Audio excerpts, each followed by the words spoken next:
Picture Christmas without even trying.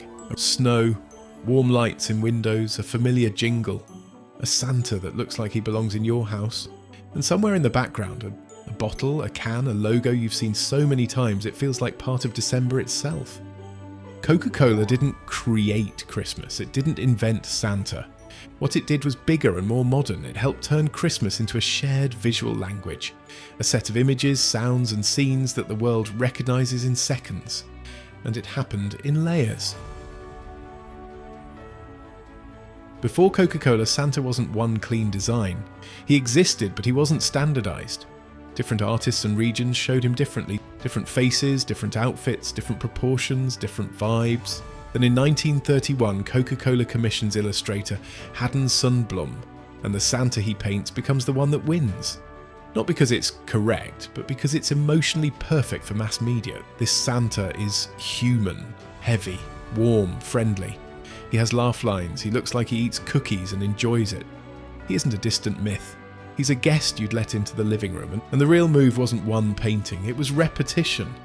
Coca-Cola runs that Santa for years, everywhere. Magazines, store displays, posters, billboards. Same energy, same look, same warmth. The consistency does the work. At a certain point, people stop registering it as advertising and start registering it as that's what Santa looks like.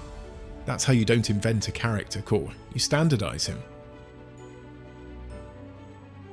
Coca-Cola's Christmas isn't about religion, it's about a mood that's easy to recognize and easy to miss. It's a specific world, snow that's pretty, not threatening. Houses that glow from the inside, family warmth that feels effortless. The calm, safe, cozy December.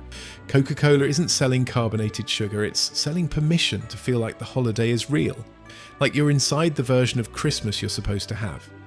And once a brand is attached to the emotional default of Christmas, it becomes part of the ritual, not a product you choose, a product that shows up. By the time you reach the late 20th century, Coca-Cola doesn't even need Santa to own Christmas. It can use something even stronger. A repeatable annual event that signals the season has officially started. That's where the iconic campaigns come in. There are Christmas ads that people remember, and then there are ads people treat like a calendar. Coca-Cola's Holidays Are Coming truck campaign is one of the clearest examples of advertising turning into seasonal tradition. The trucks arrive, the lights glow, the music hits, and the message is simple. Christmas is here now, and the genius is that it doesn't feel like a pitch. It feels like an announcement, like the season has been switched on. The imagery does all the work. Red dominates the frame, and everything is lit like a movie set. The trucks move like a parade. The world becomes safe and festive the moment they appear. It's not buy Coke. It's this is what Christmas looks like.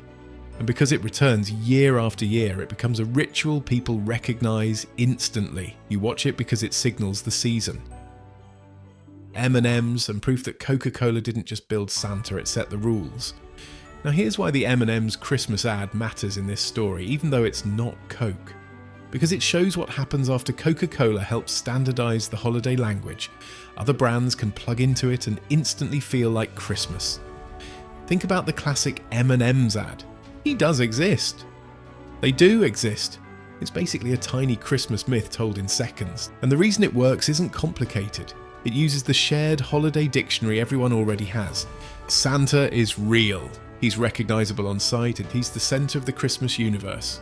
One short magical moment is enough to trigger the whole season in your head.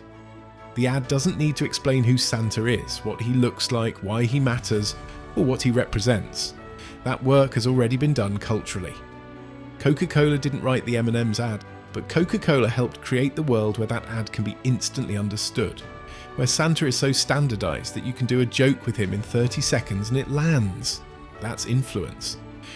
What Coca-Cola really defined, not Santa, not Christmas, not a religion, not a holiday. Coca-Cola helped define the default modern Christmas aesthetics. Santa as warm and human. Christmas as cozy and cinematic, red as the dominant colour. The season as something that arrives through media and commerce, not just the date on a calendar. And the proof is simple. Today, Christmas is a set of visuals people can recognise without language. A mood you can export anywhere on Earth.